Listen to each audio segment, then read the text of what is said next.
आता सध्याला सांगली मिरज आणि कुपवाड महानगरपालिकेमध्ये सार्वत्रिक निवडणुकांच्या बद्दल रणधुमाळी ही सर्वत्र लागलेली दिसून येत आहे.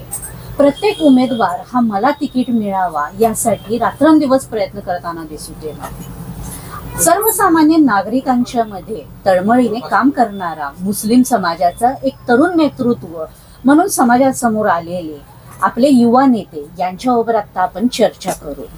आपले जरा नाव सांगा. माझं नाव अकबर नजीर शेख.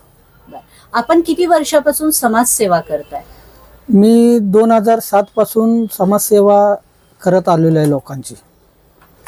वार्ड क्रमांक 15 असून दे, 16 असून दे, त्या माध्यमातून मी नामदार स्वर्गीय आर आबा पाटील यांच्या माध्यमातून युवक राष्ट्रवादीचा मी शहर अध्यक्ष झालो.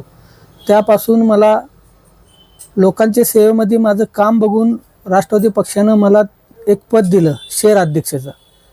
त्या भागातून मी जनतेची रेशन कार्ड असून दे, कुठलीही शासकीय योजना येऊन दे, श्रावणबाळ असून दे, लोकांची पेन्शन असून दे,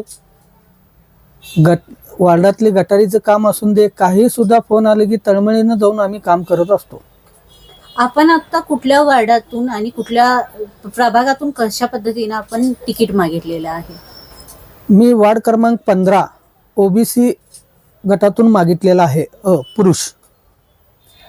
आतापर्यंत आपण जी कामं केलेली आहेत त्यानुसार आपल्याला प्रभागातील नागरिकांचे सहकार्य कशा पद्धतीचं आहे?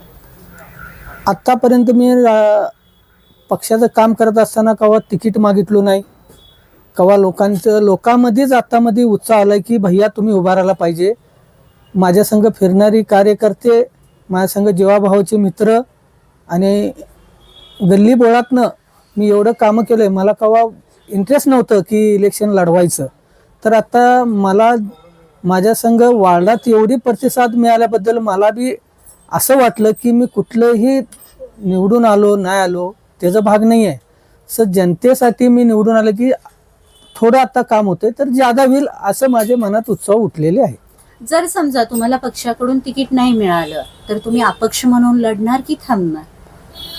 आता कसं अपक्ष म्हणून लढणारच आहे. तर पक्षाने अजूनपर्यंत असं कुठलंही कोणाला सांगितलं नाही की मला 100% गॅरंटी की पक्ष मला EB फॉर्म देईल. आता आपण ज्यांच्याशी चर्चा केली मुस्लिम समाजातील तडक तरुणदार उमेदवार ज्यांना संपूर्ण समाजातील नागरिकांनी उभा राहावा आणि आमच्यासाठी जी कामं करतात त्या कामांमध्ये आणि तुम्ही नगरसेवक झाला तर त्यामध्ये वाढ होईल, आमच्या हक्काचा नगरसेवक मिळेल, यासाठी सर्वसामान्य नागरिकांनी सर्वसामान्य उमेदवाराला उभे केलेले आहे. आपण ह्या उमेदवाराला भावी काळासाठी शुभेच्छा देऊ. धन्यवाद.